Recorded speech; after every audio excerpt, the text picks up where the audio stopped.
Bishop William J. Barber II, president and senior lecturer at Repairers of the Breach. He is director of the Center for Public Theology and Public Policy at Yale Divinity School. And Anderson Clayton, chair of the North Carolina Democratic Party. Anderson, let me start with you. The state auditor's office says the total number of early voting hours and sites has actually increased statewide. So why do you believe these specific changes will still make it harder for people to vote?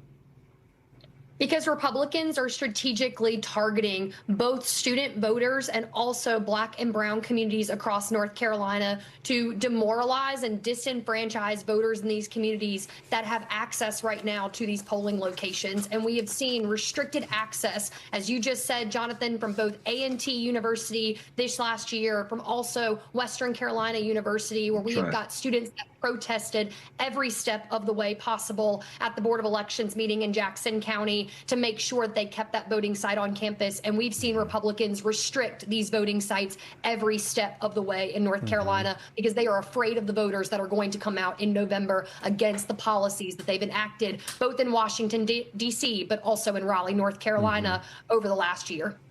And Bishop Barber, as you well know, Sunday voting has long been associated with Souls to the Polls efforts in the Black community.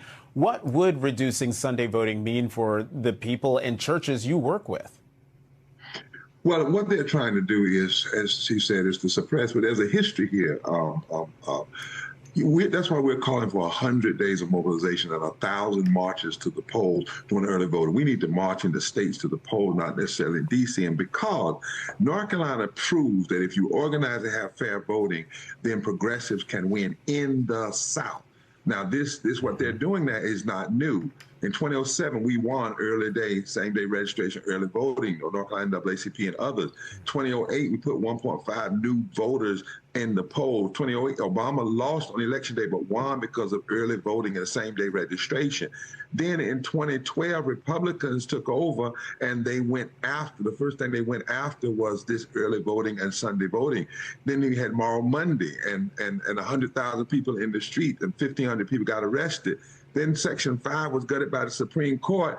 They passed the worst voter suppression bill since Shelby. We filed and beat them in 2016 and proved that they were engaged in racism with surgical intention. This is a long fight because they are scared, and they are after Black voters, they're after brown voters, they're after fusion voters, white voters, students.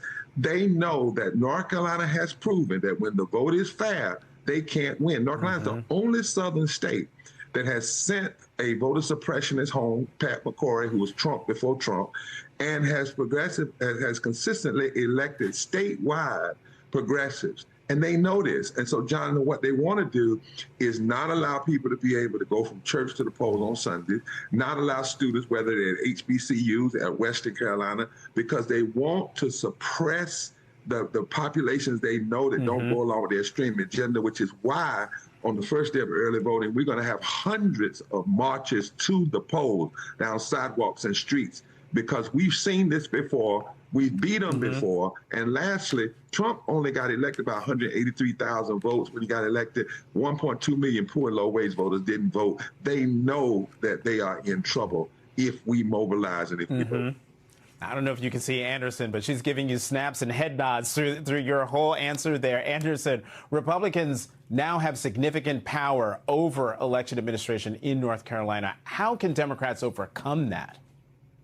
We are the only state in the country, Jonathan, that has right now a state auditor that controls our elections. And that is because the Republicans at our state legislative level chose to strip our Democratic governor that voters overwhelmingly elected in 2024 from the ability to keep appointing state board of election members in North Carolina, because they knew that when Democrats have the ability to appoint nonpartisan members, that we have free and fair elections in North Carolina. And Republicans are afraid of that. And we saw that both both in 2024, when Republicans took 6 months to deny an election result with Justice Allison Riggs, who was one of the last statewide certified elections from 2024, because Republicans retroactively challenged 68,000 ballots in North Carolina, trying to throw them out from that election cycle. We know that Republicans are willing to do anything right now to win elections, and Democrats have been on the ground, and also unaffiliated Republicans, people that just care about the election integrity of our state right now,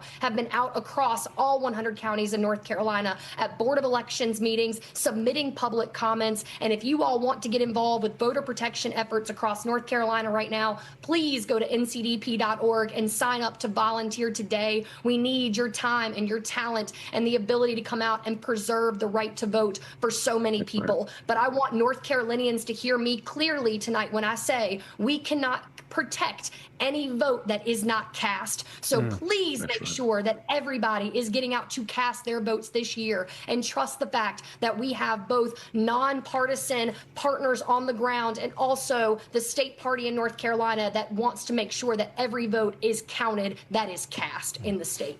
And it is an honor to be on here with Bishop Barber. Bishop Barber, we're about to run out of time, but are voters, particularly black voters you talk to, already activated because of what Republicans in the Supreme Court have already done to suppress their votes this year? And more so because the state, when Trump said to gerrymander the first congressional district, which is started black, they did it. We led a 51-mile march from Wilson to Raleigh. Thousands of people joined. Thousands of people signed up to do canvassing and moving. But they also made a mistake. They based that gerrymandering on 41% of the voter turnout. So we know if it goes up, the gerrymander becomes dummy mander. People are tired. But and Jonathan, it's because they are hurting. They're poor. They're low wage. They don't have health care. We know that if we mobilize this pain and toward a vision, and they know that North Carolina is a fusion state, that black and white and brown and students and others coming together have and can continually fundamentally shift this election. This is why they cheat, because they know they can't win in a fair election. But this is why we must have a massive movement fusion vote, and we're announcing 100 days of mobilization, 1,000 marches across this country on the first day of early voting. If we're going to change Washington, we got to march in the states. Bishop William Barber, Anderson Clayton, thank you both very much for joining us tonight. Powerhouse way to start off this hour.